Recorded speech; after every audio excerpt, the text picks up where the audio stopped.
তো কোনো রকম সময় নষ্ট না করে ডাইরেক্ট চলুন ভিডিওর মেন সেটিংগুলো দেখে নিই। তো আপনি ডাইরেক্ট চলে যাবেন আপনার ফোনে যে প্লে স্টোর সেখানে যাওয়ার পর উপরে যে আপনার প্রোফাইল রয়েছে বা লোগো রয়েছে এর উপরটায় আপনি ক্লিক করে দেবেন। এখানে মনে রাখবেন এই ভিডিওতে তিনটি সেটিং দেখাবো, দুটো সেটিং আছে প্লে স্টোরে এবং একটা সেটিং আলাদা জায়গায়।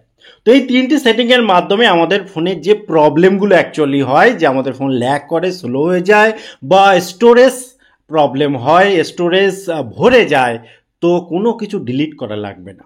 তারপরও কি করে সেটা পসিবল হবে এবং আপনার ফোন ফাস্ট হবে, সেটাই আজকের ভিডিওর মেন বিষয়বস্তু।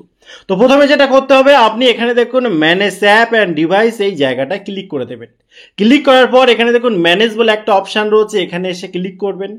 এবারে দেখুন এই যে দিস ডিভাইস লেখা আছে না, দিস ডিভাইস এর উপরটা আর একবার ক্লিক করবেন। এই যে ছোট তীরটা রয়েছে নিচে দেখুন নট ইনস্টল বলে একটা অপশান রয়েছে নিচে, এই জায়গাটা ক্লিক করে দেবেন। এই যে অ্যাপগুলো আপনার ক্ষেত্রে অনেক বেশি থাকতে পারে, হয়তো প্রথম থেকে আজও পর্যন্ত এই জায়গাটায় কখনো এসে দেখেননি যে কি অবস্থায় পড়ে রয়েছে। দেখুন ছোট ছোট কোয়ান্টিটিতে এই যে 80 MB, 32 MB, 84 MB যা দেখছেন, টোটালে কিন্তু অনেকটা জায়গা এরা দখল করে রেখেছে বিনা কারণে।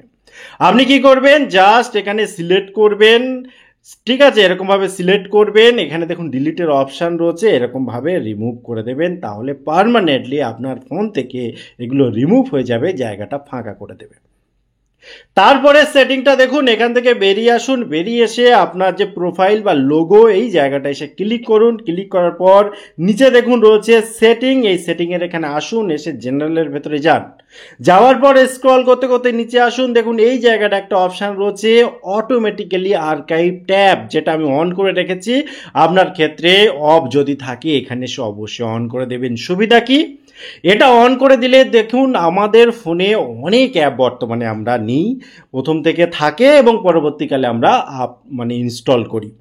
এবারে কি হয়, অনেক অ্যাপ সময়ের সাথে সাথে ইউজ হয় না, আমরা ব্যবহার করি না। বাট আপনি এটা অবশ্যই জানেন, এই চ্যানেলে যদি একটু পুরানো সাবস্ক্রাইবার হয়ে থাকেন, যে প্রচুর অ্যাপ তারা কিন্তু আপনি ইউজ করুন না করুন ব্যাকগ্রাউন্ডে রান করতে থাকে।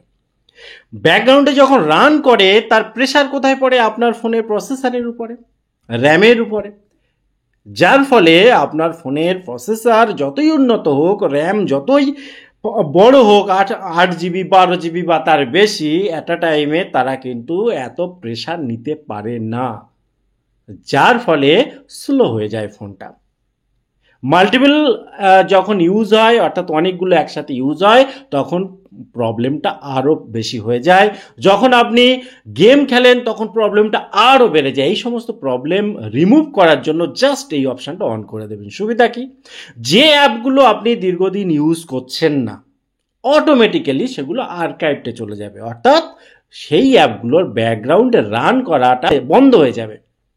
যেগুলো আপনি ইউজ করছেন, সেগুলো আপনার প্রয়োজন রয়েছে, তাই সেগুলো ব্যাকগ্রাউন্ডে রান করুক, ঠিক আছে। কিন্তু যেগুলো ব্যবহার করছেন না, অকারণে প্রেশার দিয়ে কি লাভ, র্যামের উপরে, প্রসেসরের উপরে। বুঝতে পারলেন বিষয়টা, জাস্ট এটা অন করে দেবেন। এবারে চলুন দেখুন আমাদের ফোনে থাকা অনেকটা স্পেস, আমরা কিন্তু অনেকে, সবাই নয় অনেকে একটা ভুল করি। তো যখন আপনি মাই ফাইলের ভেতরে যাবেন, মাই ফাইলের ভেতরে গিয়ে দেখুন কত জিবি রয়েছে, এখানে দেখুন 199 GB, ঠিক আছে, ভালোভাবে দেখুন।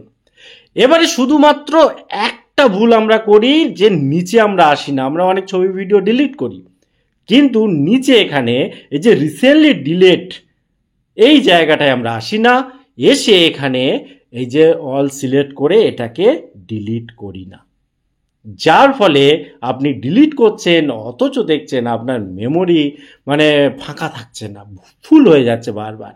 কারণটা আপনি অনেকেই জানতে পারেন না, বুঝতে পারেন না। দেখুন কতটা ফাঁকা হয়ে গেল। আপনার যদি এরকম সিচুয়েশন থাকে করে নিন, অবশ্যই কিন্তু বেশ খানিকটা জায়গা ফাঁকা রাখবেন, অনেকটাই, অন্তত 25% জায়গা যদি আপনি ফাঁকা রাখতে পারেন, বা মিনিমাম 20%, তাহলে দেখবেন আপনার ফোন ফাস্ট হচ্ছে, ভালো চলছে। যখনই পুরো মেমোরি ব্লক হয়ে যাবে, ভর্তি হয়ে যাবে, রেড সিম্বল এসে যাবে, তখন জানবেন অটোমেটিক্যালি আপনার ফোন হ্যাং হওয়া শুরু হয়ে যাবে, ল্যাগ হতে শুরু করে যাবে, গরম হবে, সব রকম প্রবলেম শুরু হয়ে যাবে। টোটাল ইনফরমেশন কেমন লাগলো অবশ্যই কমেন্ট করতে ভুলবেন না। আবার দেখা হয় পরবর্তী ভিডিওতে। ততক্ষণ ভালো থাকুন, সুস্থ থাকুন। Bye bye.